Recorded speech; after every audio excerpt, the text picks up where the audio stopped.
Generally काय लक्षणं दिसतात. मागे तुम्ही मगाशी मला सांगितलंच की हे सगळी लक्षणं जनरली दिसतात. शारीरिक थकवा, मानसिक पाळी अनियमितता, संभोग इच्छा कमी होणे. ठीक आहे, हा विषय आपण पुढे बोलणार आहोत. निद्रानाश आहे, मूत्र अनियमितता. आपण लक्षण काही तुम्हाला आता नसेल जाणवत पण काही बायकांमध्ये जाणवतं. हे पण पुढे त्याला सांगणार मी तुम्हाला. निद्रानाश किंवा स्किनची ड्रायनेस होणं, ठीक आहे, क्षणिक उष्मा जसं हॉट फ्लशिंग आपण म्हणालो, मानसिक हिंडोळे, सडन मूड मध्ये बदल, हे कॉमन लक्षण आहे. याच्या पलीकडे काय लक्षणं आहेत का?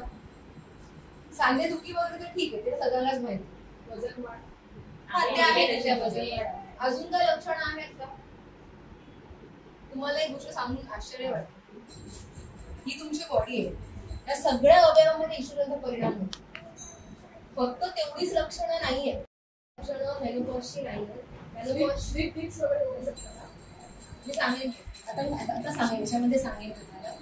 आपल्या डोक्याच्या केसापासून ते पायाच्या बोटापर्यंत प्रत्येक अवयव हा इस्ट्रोजनच्या इन्फ्लुएन्स मध्ये आहे.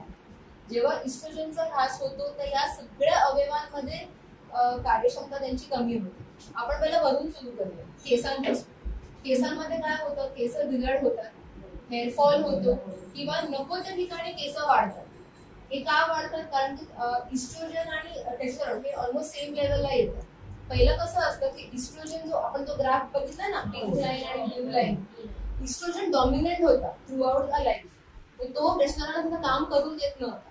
म्हणजे खुर्शी जे असतात ना कॅरेक्टर्स, ते जर दाबून ठेवायचं आणि इस्ट्रोजन तेव्हा डॉमिनेट होता. पण मेनोपॉज जवळ आल्यानंतर कसं इस्ट्रोजनचं प्राबल्य कमी होत जातं. आता टेस्टोस्टेरॉन पण त्याची लक्षणं दाखवायला सुरुवात करतो. तेव्हा मिशा येणे, दाढी थोडी वाढणे, कानामधून केस वाढणे, म्हणजे नको त्या ठिकाणी केसांची वाढ, इथे दाढी मिशा, या सगळ्या लक्षणं हे मेनोपॉज मध्ये होतात. की तेव्हा इस्ट्रोजन कमी होऊन टेस्टोस्टेरॉनची लक्षणं थोडेफार आपल्याला दिसू लागतात. आवाजाची क्वालिटी चेंज होते, जसं आवाज एकदम भारी होतो, जे लवचिकता, जे नाजूकपणा पूर्वी असायचा तो आता तसं राहत नाही. थोडं खुर्शी आवाज एकदम सगळ्याला होतो तसा नाही. पण ही लक्षणं जी आहेत ती सगळ्या बायकांमध्ये असेल असं नाही, पण याच्यामध्येच सगळ्या याच्यामध्ये काहीतरी असतं. सगळंच होईल असं नाही. एखादं लक्षण असेल किंवा 3-4 लक्षणं असतील किंवा सगळे पण सगळे शक्यतो नसतात, एवढं तर कोण नसतो, पण काही लक्षणं असतात. हे केसांचं सुरुवात आहे. ठीक आहे, केसांचं झाले आपण जेव्हा मेंदूकडे येतो. ब्रेन मध्ये काय चेंजेस होतात मी तुम्हाला एक फोटो दाखवतो, तुम्हाला बघून आश्चर्य वाटेल. हा आपला ब्रेनचा एक MRI स्कॅन मधून काढलेला घेतलेला हा फोटो आहे, कॉन्ट्रास्ट स्कॅन मध्ये. हा मेनोपॉज होण्याच्या आधीचा आपला ब्रेन आहे आणि हा मेनोपॉज झाल्यानंतरचा ब्रेन. काय तुम्हाला दोघांमध्ये फरक दिसतो? आणि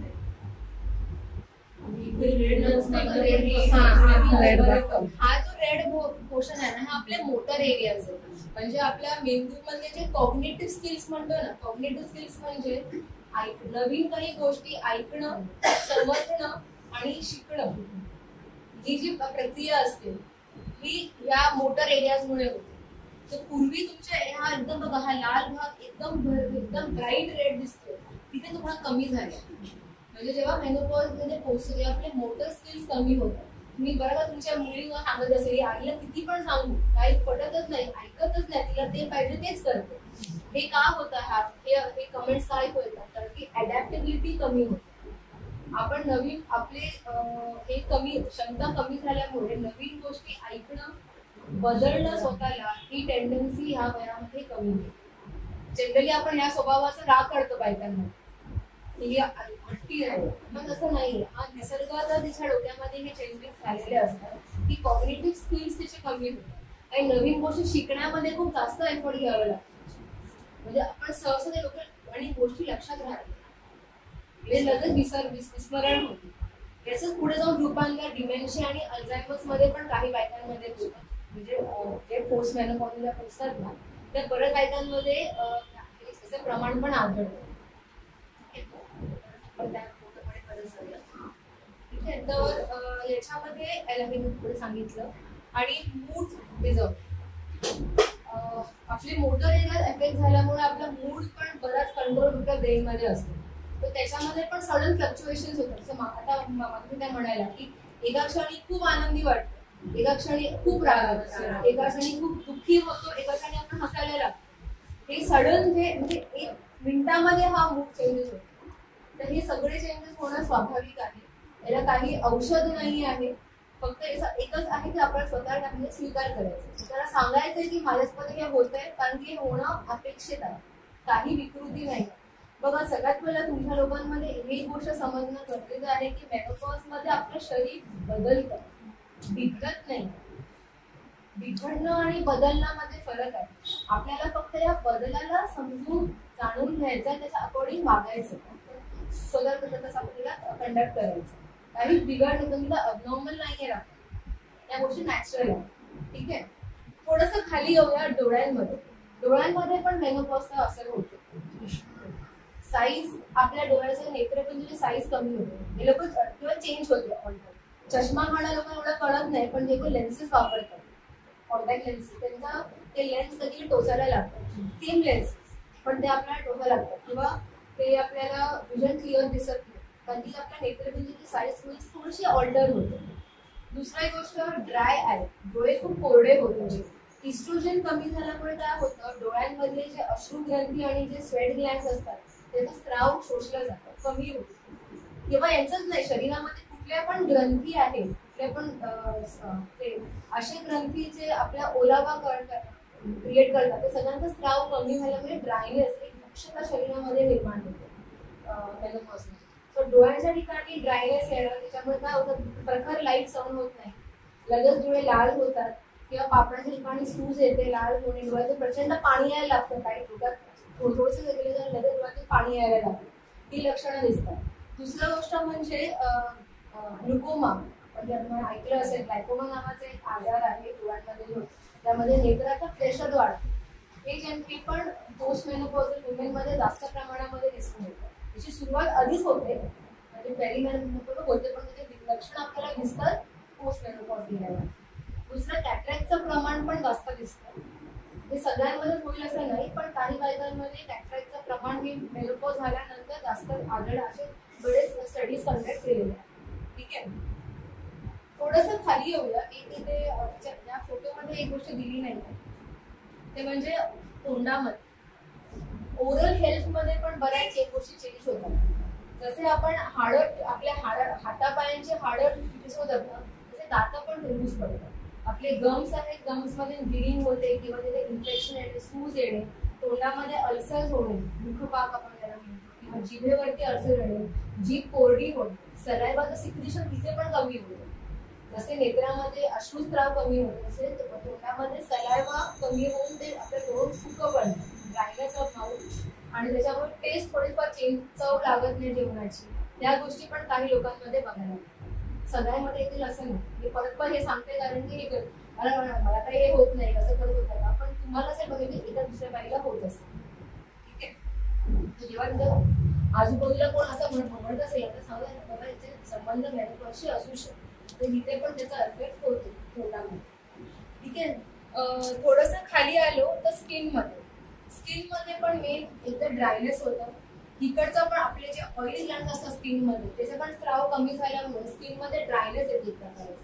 ठीक आहे. नंतर सुरकुत्या पडणे किंवा वांग असे बटरसारखं हे काळासारखं निर्माण होतं. आपण जनरली हे सनलाईटमुळे पण होतं, पण बऱ्याच याचं इन्सिडेंट मेनोपॉज नंतर किंवा 40 नंतर याचं प्रमाण जास्त आलं. त्याचं कारण एक हार्मोन इस्ट्रोजन कमी झाल्यामुळे पण होतं.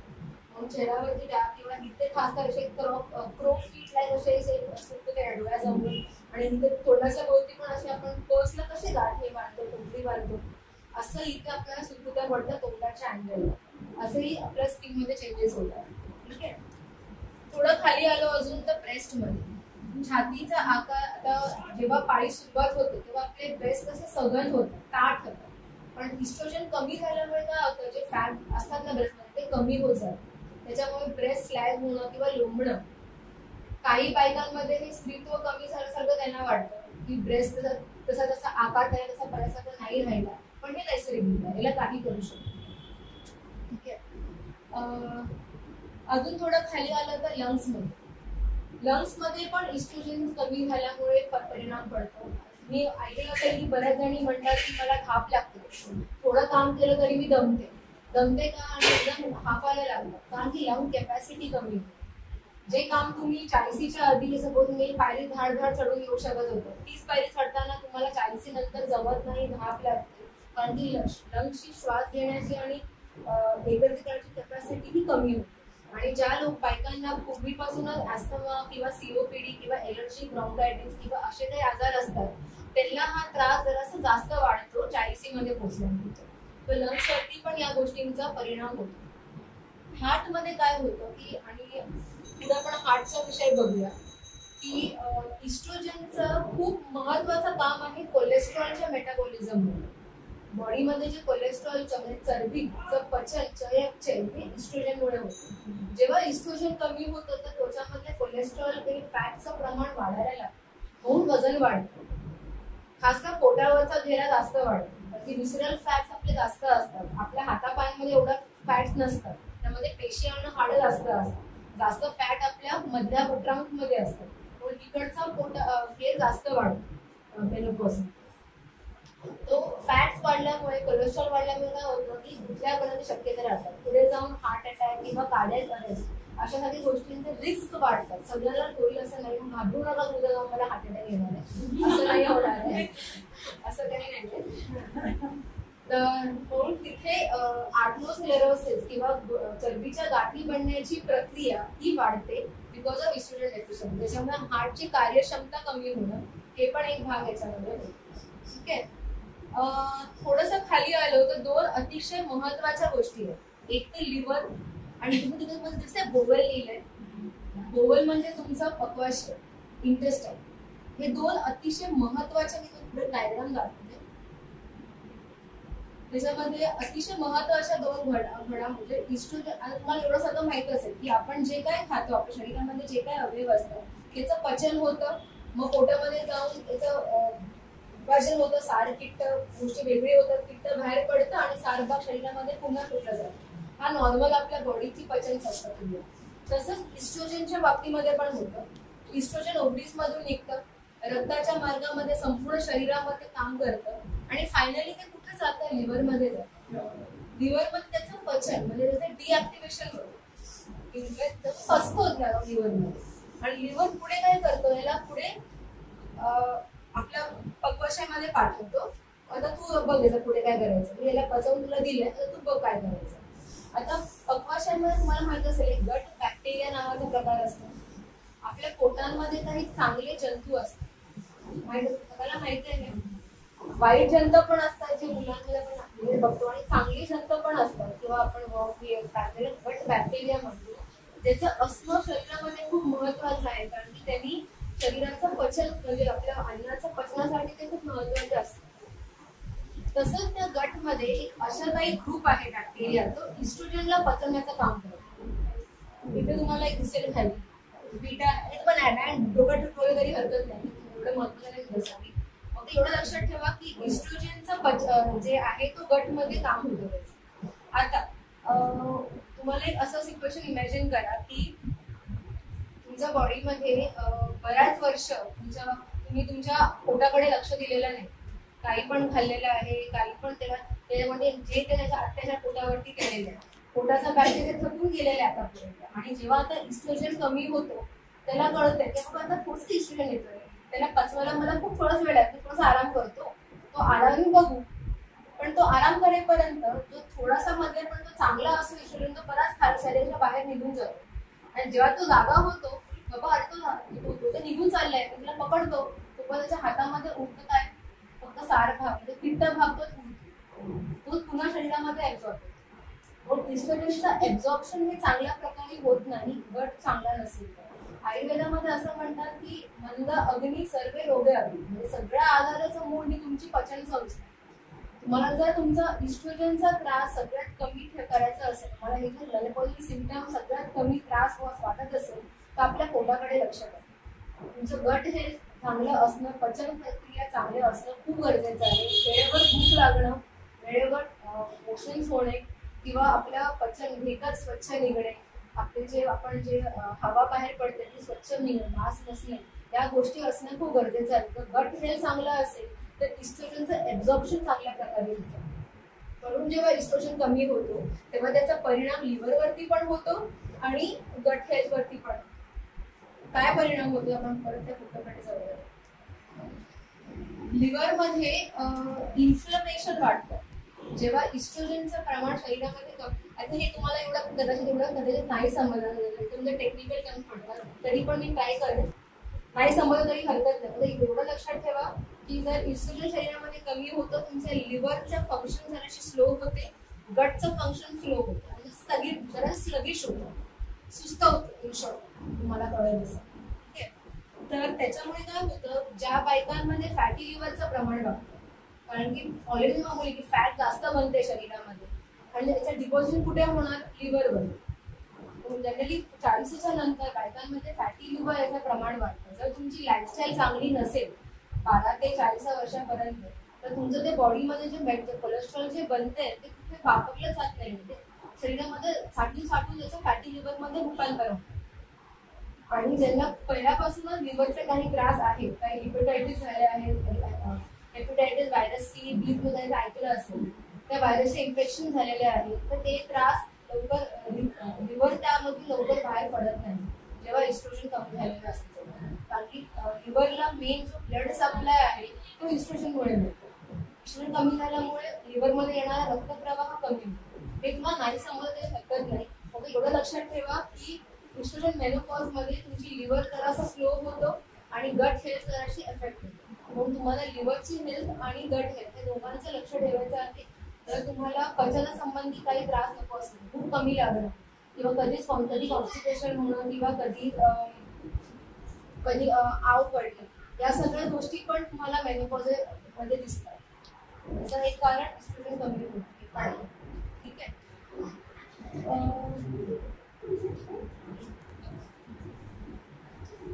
आता सगळ्यात एक गोष्ट इम्पॉर्टंट आहे. हा फोटो दिसतोय तुम्हाला, कळतोय हा काय आहे. हा जो पहिला भाग आहे हा आपला हेल्दी युट्रस आहे. जो मी तुम्हाला पहिला दाखवला ना फोटो, त्याचा हेल्दी व्हर्जन आहे. आणि तुमचा युट्रस असा होतो जेव्हा मेनोपॉजच्या जवळ येतो. काय फरक आहे दोघांमध्ये, काय आहे, कारण याच्यामध्ये रक्तप्रवाह खूप जास्त होता, त्यामध्ये टवटवीतपणा होता, हा एकदम फिका झाला. बरोबर. दुसरी गोष्ट याच्यामध्ये बघा असली किती आतमध्ये जे लाइनिंग होते बरोबर, हा एकदम प्लेन पडले, म्हणजे एकदम लॅक्स कशी होते स्किन आपली, एकदम ढील पडली. तसं ट्रॅकची लेंथ पण कमी झाली. हा ट्रॅक बघा मोठा होता, लोणी मार्ग पहिला मोठा होता, हा छोटा झाला. इथे मध्ये जे स्त्राव होतात आपल्या लोणी मार्गाला चांगला डेंटेड होतं, त्यामध्ये काही स्त्राव होतात.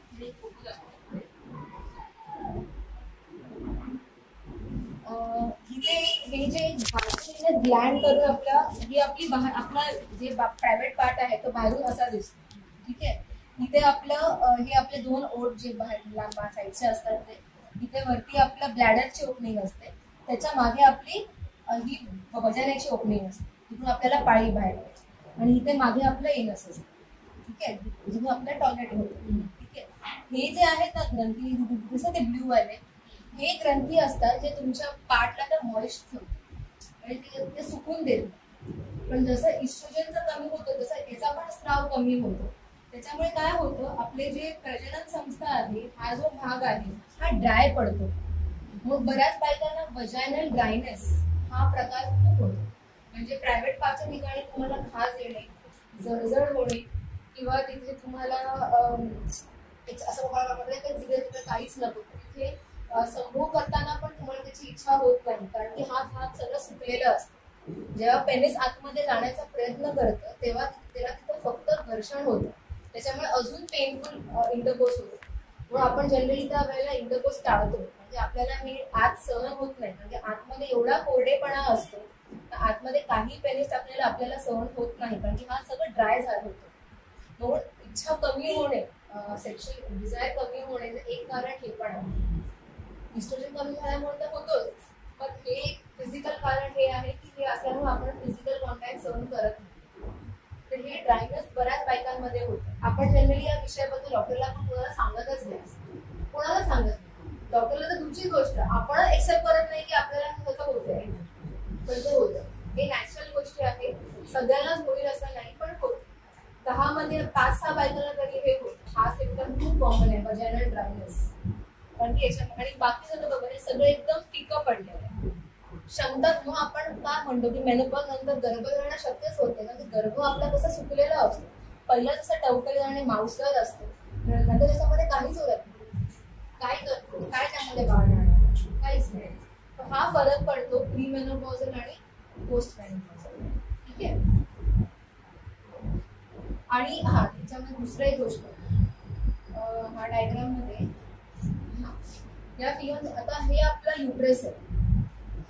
ठीक आहे. याच्या पुढे आपला मूत्राशय म्हणजे ब्लॅडर आहे, लघवीचं ब्लॅडर हे इथे असते. त्याच्या मागे आपलं रेक्टम किंवा एव्ही असतं म्हणजे मलाशय. ते तिन्ही असे ना एका मागे एक असतात. आता युट्रसला जागेवरती पकडण्यासाठी बरेच मांसपेशी असे जोडलेलं असतं. तो कधी असं एकटाच उभं नाही राहत.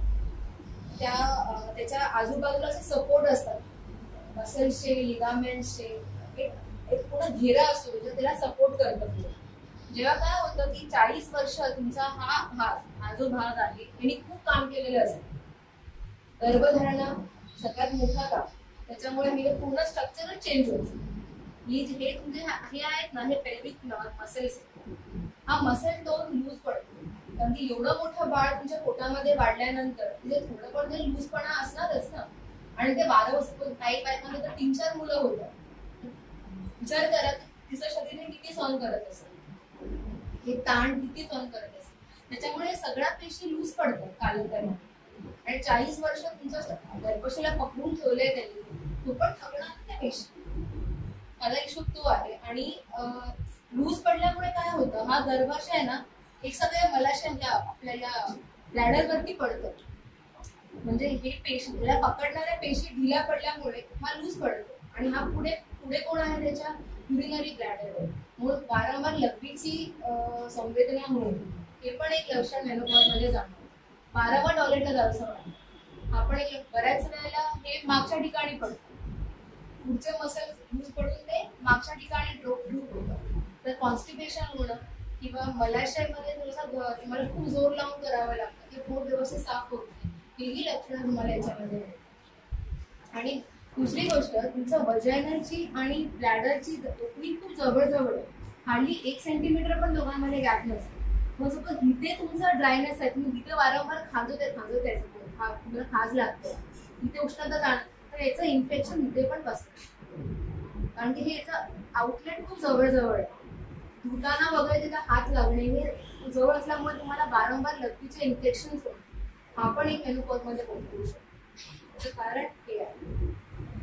प्रत्येक वेळेलाच आपल्या पाणी कमी पिल्यामुळे लघवीचे इन्फेक्शन होतं असं नाही, तर हे कारणही आहे. म्हणजे वजायनामध्ये इन्फेक्शन असतं, तो इथे तुमच्या ब्लॅडर किंवा मूत्र संस्थांमध्ये बसतो.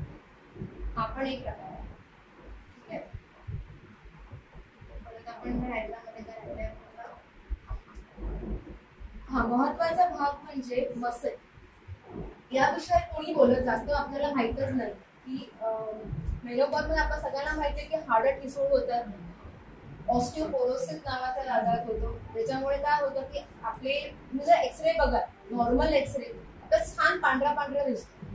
आता तुम्ही फोटो टाकायचं राहिलं म्हणून दाखवलं असतं की एक्सरे आपल्या चांगल्या हेल्दी माणसाचे हाडं एकदम पांढरी तुम्हाला दिसतात. आणि सपोज ज्याच्या ऑस्टिओपोरोसिस आहे, म्हणजे हाडं ठिसूळ झालेली आहे, तर तुम्हाला ब्लॅकिश दिसतं. पूर्ण वाईट दिसत नाही, मध्ये ब्लॅक दिसतं. घरी कोणाच्या एक्सरे मला दिसेल. ते का ब्लॅक दिसतं, कारण की ते पोकळ झाले आहे. ते पोकळ होतं कारण की इस्ट्रोजन हा कॅल्शियम ऍब्झॉर्प्शन मध्ये खूप महत्वाचा रोल आहे. बॉडीमध्ये व्हिटॅमिन डी आणि कॅल्शियमचं ऍब्झॉर्प्शन हे इस्ट्रोजनमुळे होतं. म्हणून ते नॉर्मल असणं खूप गरजेचं आहे. ते कमी झाल्यामुळे कॅल्शियम मिळत नाही हाडांना, मग हाड काय हात सगळं सुकलेलं असतं.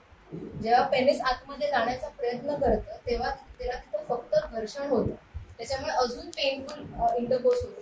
म्हणून आपण जनरली त्या वेळेला इंटरकोर्स टाळतो. म्हणजे आपल्याला हे आत सहन होत नाही, म्हणजे आतमध्ये एवढा कोरडेपणा असतो, आतमध्ये काही पेनिस आपल्याला सहन होत नाही, कारण की हा सगळं ड्राय झालं होतं.